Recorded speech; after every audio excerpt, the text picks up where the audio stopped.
Ever get that feeling? Yeah. Like maybe the universe has some scary secrets it's keeping from us. I know what you mean. Well, that's what we're looking at today. Oh, really? What is it? A deep dive into one of the SCP Foundation's files, SCP-002. Ah, the Foundation. Always an interesting place to start.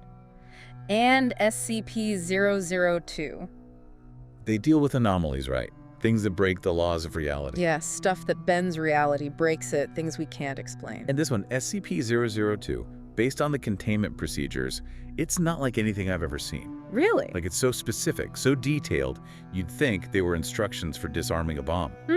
How so? They have to maintain a constant power supply to it. Okay, so it needs power. And if there's a power outage, it's not a matter of just flipping a switch. Sure. They have to evacuate the area, there are emergency barriers, the whole 9 yards. Then, they blast the area with X-rays and UV light until it's back online. That's wild. What do you think that says about what they're dealing with?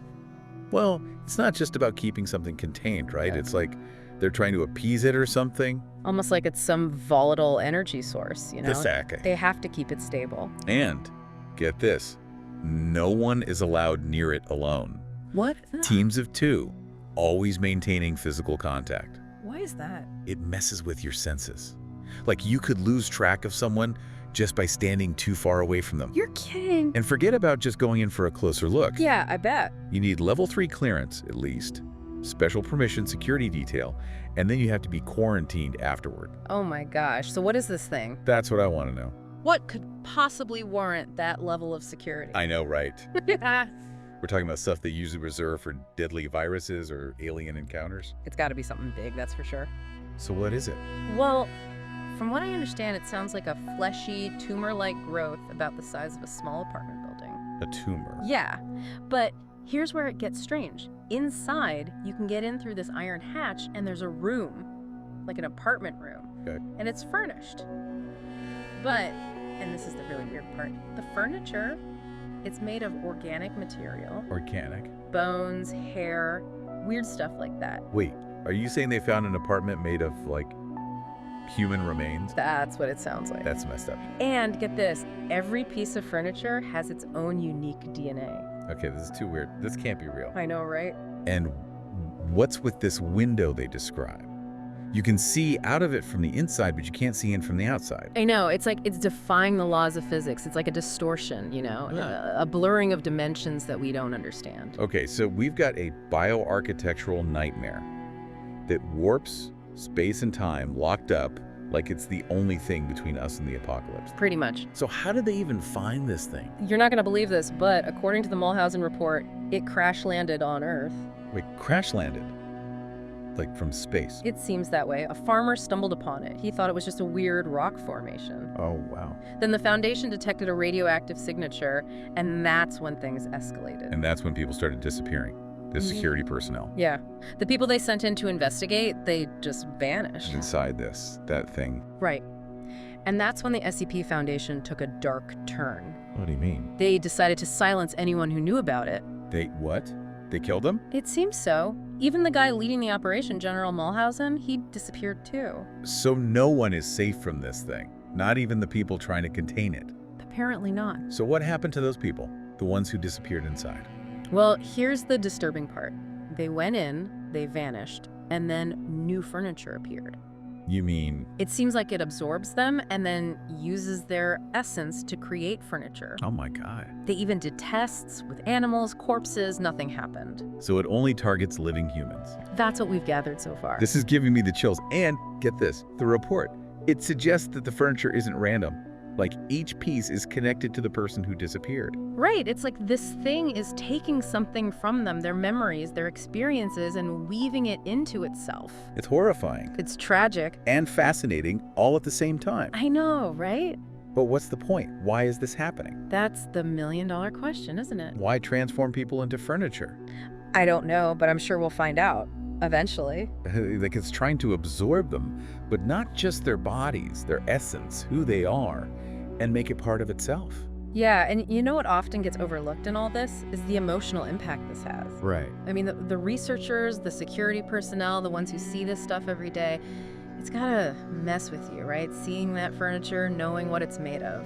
Absolutely. It's like staring into the abyss of the human psyche, but it's all twisted and rearranged into a coffee table. Exactly. And all those containment procedures we talked about, the constant power, the sensory distortion stuff, it's like they're not just containing a physical threat, but an existential one. Right, like they're trying to contain something that could unravel reality as we know it. And if this thing really did come from space, Which we're not ruling out. right, it changes everything we think we know about alien life, doesn't it? Forget little green men and UFOs. This is something else entirely. Something way more terrifying. This is like cosmic horror story material. And they're trying to hold it back with duct tape and a prayer. Hopefully it holds up. That's the thing about the Foundation, though, isn't it? They're always walking that tightrope between understanding and the abyss. Trying to shine a light into the darkness, Yeah. even if it blinds you. That's what makes this stuff so fascinating, though, right? We may not have to deal with these things directly, but it makes you think. For sure. Makes you realize that there are the things out there, forces at play, that we can't even begin to comprehend. Forces that could rewrite the rules of the game whenever they want. We like to think we're at the top of the food chain, but what if we're not? What if we're just ants crawling around on an anthill, oblivious to the giant magnifying glass hovering above us? Makes you feel kind of insignificant, doesn't it? More than a little. We keep using the word anomaly, but this is different. How so? It's not just an unexplained phenomenon, it's an affront, a cosmic middle finger to everything we thought we knew about reality. And yet, it exists. Yeah, which begs the question, what else is out there? What else are we not seeing? Exactly. And with SCP-002, even with all we know, the biggest questions remain unanswered. Like what? What does it want? What's the end game? Why is this thing absorbing people and turning them into furniture? Good questions, no easy answers. And those redacted sections in the Mulhausen report, what are they hiding? Right. The information too dangerous even for their own records. What did they see in those early days? What horrors did they witness? It's enough to keep you up at night. I mean, they redacted info on the transport, how Mulhausen died. What if there's something else going on here? Something even the Foundation doesn't understand. Yeah, it's like they're playing chess against an opponent who knows all the moves while they're still figuring out how the pieces move. And we're just pawns in this game, I guess. Maybe. Or maybe we're not even on the board yet. That's a comforting thought. Yeah. But seriously, this whole thing makes you appreciate how much we don't know about the universe. Exactly. And that there are people out there trying to understand it, even if it means facing down cosmic horrors like SCP-002. They're like those explorers on the edge of the map staring out into the unknown. Except, instead of dragons and sea monsters, they're facing down sentient furniture and reality-bending tumors. And they do it all for us, so that we don't have to. Well, someone has to do it. Right. Someone has to stand at the edge of the abyss and make sure it doesn't stare back. All right. I think we've delved deep enough for one day. Yeah, I need a drink after this. Me too. So to our listeners out there, remember, next time you're feeling stressed about your furniture choices, at least it's not made of human remains. And if you hear a strange buzzing sound coming from your attic, don't investigate. Just call the SCP Foundation. And with that terrifying thought, we'll leave you to ponder the mysteries of the universe. We'll be back next time with another deep dive into the unknown. Until then, sleep tight. Don't let the furniture bite.